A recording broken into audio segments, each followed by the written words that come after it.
ओम शांति। 28 जुलाई 2022 के ईश्वरीय महावाक्य। पहले एक नज़र मुरली के मुख्य पॉइंट्स पर। बाबा ने कहा, पहले हर बात में तुम कांटे थे, हर कर्मेंद्रिय से एक दो को दुख देते थे। अब प्रतिज्ञा करो, इन कर्मेंद्रियों से तुम कभी किसको दुख नहीं देंगे। जैसे बाप दुख हरता सुख करता है, वैसे बच्चों को भी बनना है। कोई को भी दुख नहीं देना है, हर एक को सुख धाम का ही रास्ता बताना है। यहाँ आशीर्वाद व कृपा की बात नहीं है, यहाँ तो बाप सहज राजयोग और ज्ञान की शिक्षा देते हैं। ऐसे भी नहीं कि उनको देखने से ही कोई देवता बन जाते हैं, नहीं, यहाँ तो पढ़ना होता है। फिर बाबा ने कहा, बच्चे, आधा कल भक्ति करते करते तुम थक गए हो। इस पढ़ाई में थकने की बात नहीं है, इसमें तो और ही खुशी होती है, क्योंकि यहाँ सच्ची कमाई है। कमाई में कभी उबासी व झुटके नहीं आने चाहिए। धारणा कच्ची है, नॉलेज की वैल्यू का पता नहीं है, तब सुस्ती आती है। बाप की याद में बैठने से भी बहुत कमाई होती है, इसमें थकना नहीं चाहिए। तुमको अथक बनना है। अथक अर्थात पुरुषार्थ कर कर्मातीत अवस्था को पाना है। परहेज के लिए बाबा ने समझाया, तुम्हें कोई भी अपवित्र वस्तु नहीं खानी। घर में रहते भी जो ट्रस्टी हैं, सब कुछ बाबा का समझकर खाते हैं, सो यज्ञ का ही खाते हैं। और लास्ट में बाबा ने कहा, योगिन के हाथ का बनाया हुआ भोजन मिले तो तुम्हारी बहुत उन्नति हो जाए, योग से बहुत मदद मिलेगी, अवस्था भी बहुत अच्छी हो जाएगी। सारा दिन शिव बाबा की याद में रहकर स्वदर्शन चक्र फिराते हुए कोई भोजन बनाए, ऐसे योगी चाहिए। अब सुनते हैं महावाक्यों को विस्तार से। बाबा ने कहा, मीठे बच्चे, तुम्हें पढ़ाई में कभी थकना नहीं है, अथक बनना है। अथक बनना अर्थात कर्मातीत अवस्था को पाना। प्रश्न, तुम बच्चों ने अभी कौन सी प्रतिज्ञा की है और क्यों? उत्तर, तुमने प्रतिज्ञा की है कि किसको भी दुख नहीं देंगे, सबको सुख का रास्ता बताएंगे। दूसरा प्रश्न, किन बच्चों की पालना यज्ञ से होती है? उत्तर, जो अपने को ट्रस्टी समझते हैं, अर्थात पूरा दिल से सब कुछ सरेंडर करते हैं। वह रहते भी ग्रस्त व्यवहार में हैं, धंधा भी करते हैं, लेकिन ट्रस्टी हैं, तो जैसे शिव बाबा के खजाने से खाते हैं। गीत, तुम ही हो माता पिता, तुम ही हो बंधु सखा, तुम ही हो। ओम शांति। बच्चों को बाप मिला है और अब अनुभव से कहते हैं कि बरोबर कांटे से फूल और कोई बना नहीं सकते। भारत दैवी फूलों का परिस्तान था, अभी कांटों का जंगल है। तुम बच्चे अभी जो सुनते हो वह महावाक्य सुनते हो। यह सुनाने वाला ऊंचे ते ऊंच बाप है ना, उनकी हर एक बात महान है। महान सुख का सागर है, महान ज्ञान का सागर है, महान शांति का सागर है। बच्चे अच्छी रीति समझ चुके हैं। आगे हर बात में कांटे थे, हर कर्मेंद्रियों से एक दो को दुख ही देते थे। अब हम खुद ही कर्मेंद्रियों से किसको दुख न देने की प्रतिज्ञा करते हैं। जैसे बाप दुख हरता सुख करता है, वैसे बच्चों को भी बनना है। कोई को भी दुख नहीं देना है, हर एक को सुख धाम का ही रास्ता बताना है। यह सब ब्रह्मा कुमार कुमारियाँ किसकी मत पर चलते हैं? श्रीमत पर। ब्रह्मा की मत गाई हुई है। यूं तो सभी को कह देते हैं गुरु ब्रह्मा, गुरु विष्णु, परंतु गुरु को फिर भगवान नहीं कहा जाता, उन्हों को देवता कहा जाता है। माता पिता भी उनको नहीं कह सकते। बाबा ने समझाया है, लौकिक माता पिता से तो अल्पकाल सुख का वर्षा मिलता है, वह मिलते हुए भी फिर पारलौकिक माता पिता को याद करते हैं। ब्रह्मा विष्णु शंकर को तो नहीं याद करेंगे, उनको माता पिता नहीं कहेंगे, वे तो सूक्ष्म वतनवासी है ना, उनको ब्रह्मा देवताए नमः, विष्णु देवताए नमः कहते हैं। इतने सब बच्चे किसको माता पिता कह न सकें। स्वर्ग में लक्ष्मी नारायण को भी सब माता पिता नहीं कह सकते। यह पारलौकिक माता पिता के लिए गाते हैं। तुम माता पिता हम बालक तेरे, तुम्हारी कृपा से सुख घनेरे। बहुत करके आशीर्वाद कृपा बहुत मांगते हैं। अभी तुम बच्चे जानते हो बेहद का बाप कैसे आशीर्वाद अथवा कृपा करते हैं। ऐसे तो नहीं कहते हैं आयुष्मान भव चिरंजीवी भव। बाप तो आकर सहज राजयोग और ज्ञान की शिक्षा देते हैं। आशीर्वाद व कृपा भक्ति मार्ग में ढेर देते हैं एक दो को। अच्छी दृष्टि रखना, दया दृष्टि रखना, सो तो परमपिता परमात्मा के सिवाय कोई रख ना सके। ऐसे नहीं कोई देखने से देवता बन जाते हैं, नहीं। यहाँ तो यह पाठशाला है। पाठशाला में पढ़ना होता है। अभी तुम जानते हो वही निराकार इस साकार तन में आए हैं। मम्मा बाबा दादा यह कुटुंब हुआ ना, ईश्वरीय परिवार। इतनी बड़ी पाठशाला थोड़ा शहर से दूर होनी चाहिए।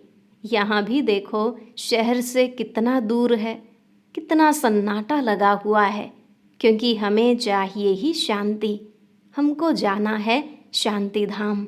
शांति धाम किसको कहा जाता है यह अब तुम समझते हो। आत्मा तो है ही शांत स्वरूप, मन को शांति चाहिए, ऐसे नहीं कह सकते। आत्मा में ही मन बुद्धि है ना। आत्मा शरीर अलग अलग हैं। नाक कान आदि को शांति नहीं चाहिए, शांति चाहिए आत्मा को। आत्मा में ही सारा पार्ट भरा हुआ है।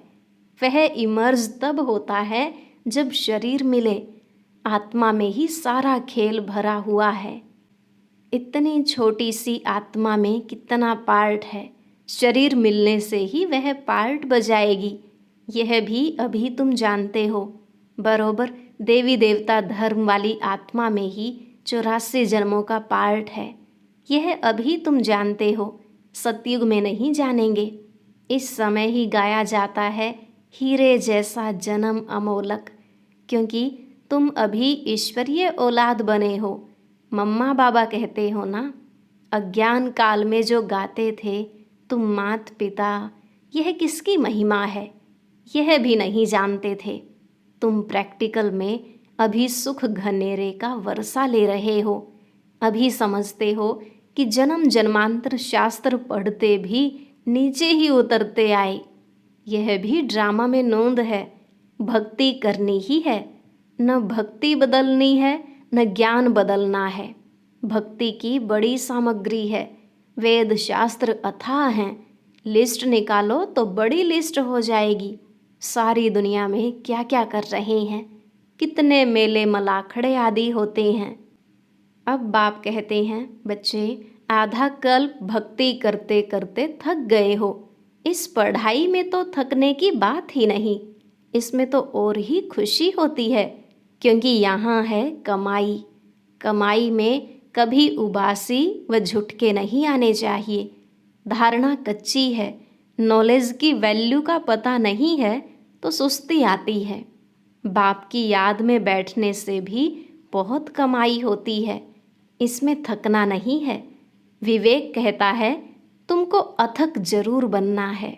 पुरुषार्थ करते अथक अर्थात कर्मातीत अवस्था को पाना है। अब जो पुरुषार्थ करेंगे, माला कितनी छोटी है, प्रजा तो बहुत बनती है। बाप तो पुरुषार्थ कराते रहते हैं, कहते हैं फॉलो फादर मदर। बच्चे तो ढेर हैं ना। प्रजापिता ब्रह्मा के भी एडॉप्टेड बच्चे हैं ना। शिव बाबा के एडॉप्टेड बच्चे नहीं कहेंगे। शिव बाबा के बच्चे अर्थात आत्माएं तो हो ही। अज्ञान काल में भी शिव बाबा कहते रहते हैं, परंतु शिव बाबा कौन है, उनका क्या पार्ट है, यह कोई भी नहीं जानते हैं। शिव बाबा कहते हैं मेरा भी ड्रामा में पार्ट नोंधा हुआ है।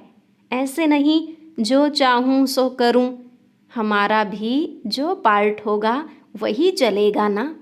इसमें कृपा व आशीर्वाद मांगने की बात ही नहीं है। बाप जानते हैं कि बच्चों की पालना कैसे करनी है, ज्ञान और योग से। तुम्हारी पालना है ही ज्ञान और योग की। मुझे कहते ही हैं बाबा, क्योंकि रचयिता ठहराना तो जरूर बाबा कहेंगे। लौकिक माँ बाप होते हुए भी पारलौकिक बाप को याद करते हैं। अभी तुम जानते हो पारलौकिक माता पिता ऐसे हुए हैं, हमको राजयोग सिखा रहे हैं। हाँ, शरीर निर्वाह तो सबको करना ही है। परहेज के लिए यह समझाया जाता है, अपवित्र कोई वस्तु नहीं खानी है। बाकी घर में तो रहना ही है। सरेंडर हो गया ना बाबा, यह सब कुछ आपका है।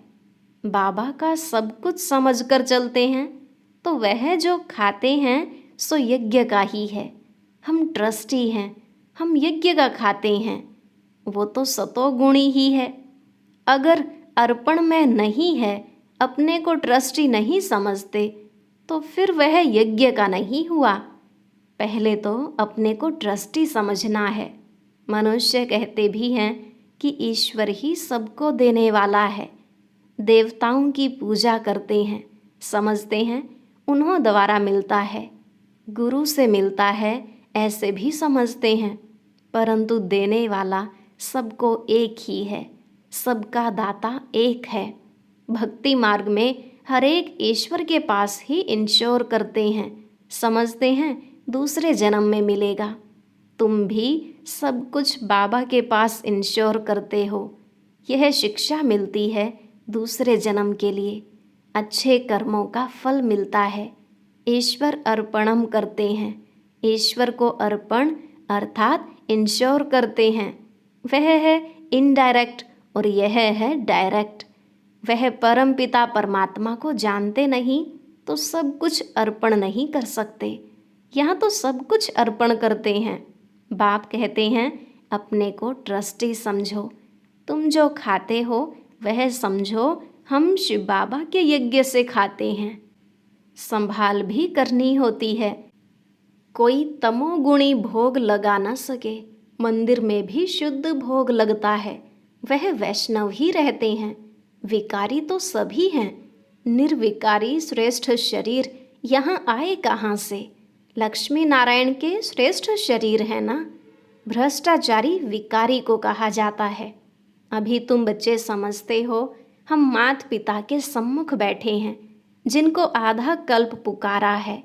आधा कल्प भक्ति करने वाले ही यहाँ आएंगे। बहुत तीखी भक्ति करते हैं। तुम बच्चों को फिर तीखा ज्ञान उठाना है। थोड़े में ही राजी नहीं होना है। कितनी पॉइंट्स दी जाती हैं समझाने के लिए। बुढ़िया तो इतना समझ न सके। उनको फिर बाबा कहते हैं तुम किसको सिर्फ यह समझाओ कि पारलौकिक बाप का परिचय है तो उस बाप को याद करो। तुम भक्त हो, वह भगवान है। भगवानुवाच तुम मेरे को याद करो तो तुम मेरे मुक्तिधाम में आ जाएंगे। कृष्ण कहेंगे मेरे वैकुंठ धाम में आ जाएंगे। पहले तो निर्वाण धाम में जाना है तो जरूर निराकारी बाप को याद करना पड़े। कृष्ण भी देहधारी हो गया। उनको याद करना गोया 5 तत्वों के विनाशी शरीर को याद करना। यह तो भक्ति मार्ग हो गया। अब तुम बच्चे जान गए हो कि भक्ति का कितना विस्तार है। सेकंड में इस ज्ञान से स्वर्ग का वर्षा मिल जाता है। दिन के बाद रात और रात के बाद दिन। भक्ति है रात। ठोकरें खाते हैं ना, इसलिए नाम ही रखा है अंधियारी रात। जानते भी हैं ब्रह्मा का दिन, ब्रह्मा की रात। विष्णु के लिए क्यों नहीं कहते? यह ज्ञान अभी मिलता ही तुम ब्राह्मणों को है, इसलिए ब्रह्मा के लिए गाया हुआ है। ब्रह्मा ही दिन और रात को जानते हैं। ब्रह्मा जानते हैं अब रात पूरी हुई, दिन होना है। ब्राह्मणों का दिन और रात, यह समझने की बात है ना। विष्णु ऐसे नहीं कहेंगे हमारी रात और दिन। तुम कह सकते हो इस ज्ञान से ही हम इतनी ऊंची प्रारब्ध पाते हैं। फिर यह ज्ञान गुम हो जाता है। ड्रामा में यह शास्त्र आदि भी नोंधे हुए हैं। फिर वही शास्त्र बनेंगे जिसके लिए कहते हैं परंपरा से चले आते हैं। ऐसे नहीं कि धरती से शास्त्र निकल आएंगे। बाप आकर सत्य बतलाते हैं।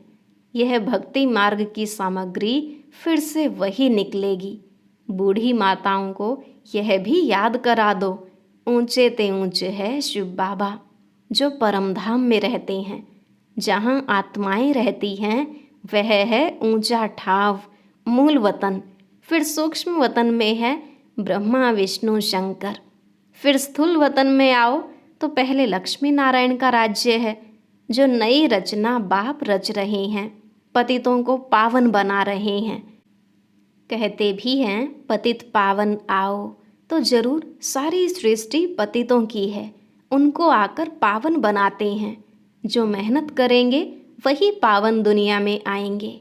मूल बात है अपने बाप और घर को याद करना। सबको यही कहो, हे आत्माएं अब घर जाना है, तुम आत्माओं को ले जाना है। शरीर तो सबके खत्म हो जाएंगे। आत्मा के नाते सब भाई भाई हैं, ब्रदर्स हैं। फिर शरीर के नाते भाई बहन हैं। बहुत मीठी मीठी बातें हैं। तुम यहाँ हॉस्टल में बैठे हो, तुम यहाँ के रहवासी हो। हॉस्टल में इसलिए रखते हैं कि बाहर का खराब संग न लगे। यहाँ तुमको निर्विकारियों का संग है। अच्छा, आज तो ब्रह्मा भोजन है। शिव बाबा तो खाते नहीं हैं, वह तो अभोगता है। देवताओं को ब्राह्मणों का भोजन अच्छा लगता है, क्योंकि इस ब्राह्मणों के भोजन से देवता बनते हैं। तो ब्राह्मणों के भोजन का कितना महत्व है, उनका बहुत असर पड़ता है। तुम्हें पक्के योगियों का भोजन मिले तो बुद्धि बहुत अच्छी हो जाए। सारा दिन शिव बाबा की याद में रहकर कोई स्वदर्शन चक्र फिराते भोजन बनाए, ऐसे योगी चाहिए। पवित्र तो बहुत होते हैं। विधवा माता अथवा कुमारियाँ भी पवित्र होती हैं, परंतु योगिन भी हो। योगिन के हाथ का बनाया हुआ भोजन मिले तो तुम्हारी बहुत उन्नति हो जाए। 5-7 ऐसे योगी बच्चे हों जो याद में रहकर भोजन बनाएं, इससे तुम्हारी अवस्था बहुत अच्छी हो जाएगी। योग में बहुत मदद मिलेगी। अच्छा, मीठे मीठे सिकिलधे बच्चों प्रति माता पिता बाप दादा का याद प्यार और गुड मॉर्निंग। रूहानी बाप की रूहानी बच्चों को नमस्ते। रूहानी बच्चों की रूहानी बाप दादा को नमस्ते नमस्ते, गुड मॉर्निंग। शुक्रिया बाबा, शुक्रिया। धारणा के लिए मुख्य सार।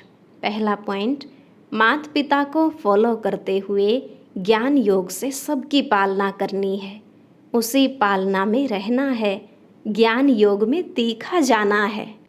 दूसरा पॉइंट, पवित्र और योगिन के हाथ का भोजन खाना है। बुद्धि को शुद्ध बनाने के लिए भोजन की बहुत परहेज रखनी है। आज का वरदान, स्व परिवर्तन द्वारा विश्व परिवर्तन के निमित्त बनने वाले सर्व खजानों के मालिक भव। स्व परिवर्तन द्वारा विश्व परिवर्तन के निमित्त बनने वाले सर्व खजानों के मालिक भव। बाबा ने कहा, आपका स्लोगन है बदला न लो, बदल कर दिखाओ। स्व परिवर्तन से विश्व परिवर्तन। कई बच्चे सोचते हैं यह ठीक हो तो मैं ठीक हो जाऊं, यह सिस्टम ठीक हो तो मैं ठीक रहूं। क्रोध करने वाले को शीतल कर दो तो मैं शीतल हो जाऊं। इस खिटखिट करने वाले को किनारे कर दो तो सेंटर ठीक हो जाए। यह सोचना ही रोंग है। पहले स्व को बदलो तो विश्व बदल जाएगा। इसके लिए सर्व खजानों के मालिक बन समय प्रमाण खजानों को कार्य में लगाओ। स्लोगन, सर्व शक्तियों की लाइट सदा साथ रहे तो माया दूर से ही भाग जाएगी। सर्व शक्तियों की लाइट सदा साथ रहे तो माया दूर से ही भाग जाएगी। और अब सुनते हैं आज का अव्यक्त ज्ञान मोती।